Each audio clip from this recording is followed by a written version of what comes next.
مساء الفل عليكم في وقفة جديدة من كورة على الناصية.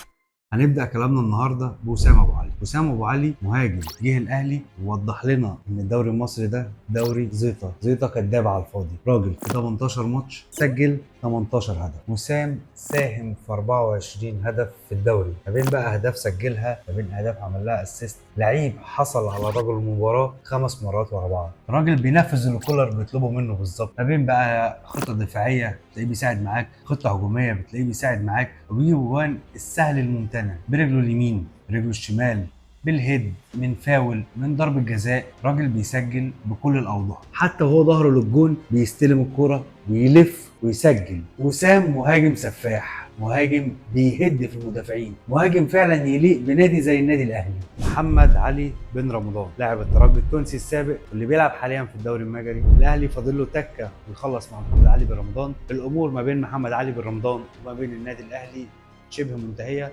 يبقى فقط الاتفاق ما بين الناديين. النادي عايز 2.5 مليون دولار والاهلي سقفه 2 مليون. والله لو الموضوع خلص خلاص يبقى نشوف محمد علي بن رمضان. نلاقي التيك توك على صفحه الاهلي بيعلن ان محمد علي بن رمضان لاعب في النادي الاهلي. محمد علي بن رمضان صفقه سوبر. محمد علي ما بين مزيج كده ما بين حمدي فتحي على ديانج على السوليه على امام على اكرم على مروان.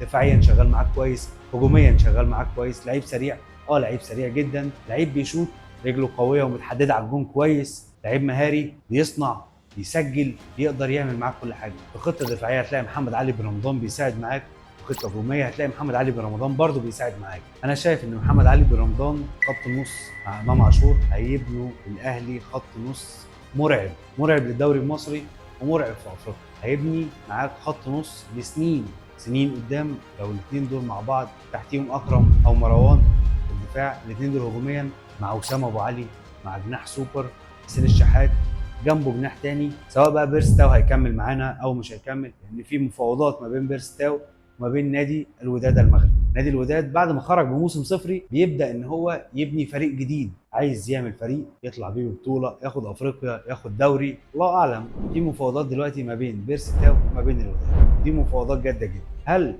الوداد هيخش من الباب ويجي يقول للاهلي يا اهلي عندكم لعيب اسمه بيرس تاو انا عايز اخده، ولا هيستنى لحد ما بيرس تاو يخلص عقده في يناير ويمضيه؟ انا شايف ان الاهلي في الميركاتو ده بيبني وبيشوف نقط الضعف اللي عنده ويبدا يجيب عليها صفقات. انا عندي الباك الشمال علي معلول، طبعا مفيش حد في الدنيا هيقدر يعوض علي معلول بجماله باسيستاته بكل حاجه بيعملها علي معلول. الاهلي جاب يحيى عطية الله، طبعا لعيب برضو كبير ولعيب تقيل. انا بدور على المراكز اللي عندي محتاج فيها لعيبه وببدا اشوف مين. انا فاضل عندي عايز جناح سوبر. محمد عبد المنعم لو مشي نبقى محتاجين مدافع. طبعا احنا مش هنلاقي مدافع بكواليتي محمد عبد المنعم، بس هندور على حاجه تكون قريبه منه. الاهلي محتاج جناح سوبر، محتاج مهاجم جنبه وسام ابو علي. وسام ابو علي طبعا ما حدش يقدر ينكر ان هو مهاجم سفاح، ومهما قلنا عليه ومهما اتكلمنا مش هنقدر نوفي. لعيب في 18 ماتش جاب 18 جون، ده لعب دور واحد خد هداف الدوري في دور واحد. امال لو كان بدأ من اول الدوري كان ايه اللي حصل؟ خلينا في موضوعنا دلوقتي. احنا عندنا اماكن محتاجه ان هي تدعم، ندعم الاماكن بتاعتنا الاول بلعيبه بصفقات جديده، ونرجع نشوف الاهلي هيعمل ايه. محمد عواد حارس مرمى نادي الزمالك، في مفاوضات ما بينه وما بين نادي الزمالك ان هو يجدد. هو طالب 15 مليون ونادي الزمالك بيقول لهم والله احنا هدفع 10 مليون. ومحمد عواد شايف ان محمد صبحي بياخد 10، طب ازاي صبحي ياخد 10 وانا عواد باسمي وبسني وبخبراتي اخد 10 زي والله يا زمالك انا عايز 15. نادي الزمالك هيرد عليه ويقول له والله انا عندي ديون وعندي ازمه ماليه، انا مش هقدر ادفع لك ال 15، انا ما قدرت ان انا ادفع 10. هل انت موافق ولا مش موافق؟ والله معاك اسبوع تفكر. موافق يبقى انت حارس كبير ونادي الزمالك برضه كسبك وهنقعد مع بعض فتره كويسه ونستفيد من خبراتك. ولو مش موافق شكرا ومع السلامه، وشرفتنا ونورتنا في الفتره اللي انت قضيتها معانا، وتفضل شوف لك عقد تحترف بيه بقى جوه الدوري المصري بره الدوري. وشكرا ليك يا محمد يا عواد سواء كملت معانا او ما كملتش. والله في الحقيقة إن نادي الزمالك في الفترة الأخيرة بيمر بأزمة مالية، أزمة مالية. ممكن الزمالك عشان بس يعدي من الأزمة دي محتاج ما لا يقل عن 100 مليون جنيه. 100 مليون جنيه بقى ما بين مستحقات لعيبة، ما بين غرامة خالد بوطيب، ما بين الفلوس اللي انبي عايزها من نادي الزمالك عشان زياد كمال، ما بين الفلوس اللي محتاجها جوميز مكافأة 3 شهور. كان في عنده في العقد بند بيقول ان هو لو فاز بالكونفدرالية هياخد 3 شهور مكافأة من نادي الزمالك. نادي الزمالك بيتفاوض مع جوميز ان هو يستنى عليه في الفلوس. والله يا جوميز احنا عندنا أزمة، بس كده ايه، عدي معانا ومشي الدنيا كده لحد ما نعدي الأزمة. هو جوميز راجل أجنبي ملوش في الكلام ده، هيجي يقول لهم والله انا موافق او مش موافق. وانا اتوقع ان جوميز في الاجازه بتاعته ان هو ممكن يسافر، ونشوف بقى كارتيرون جديد، ونشوف باتشيكو جديد، ويرفع قضيه جديده على نادي الزمالك. النادي الاهلي اعلن رسميا ان في 7 لعيبه من القوام الاساسي هم اللي هيكملوا الدوري، والباقي واخد اجازه.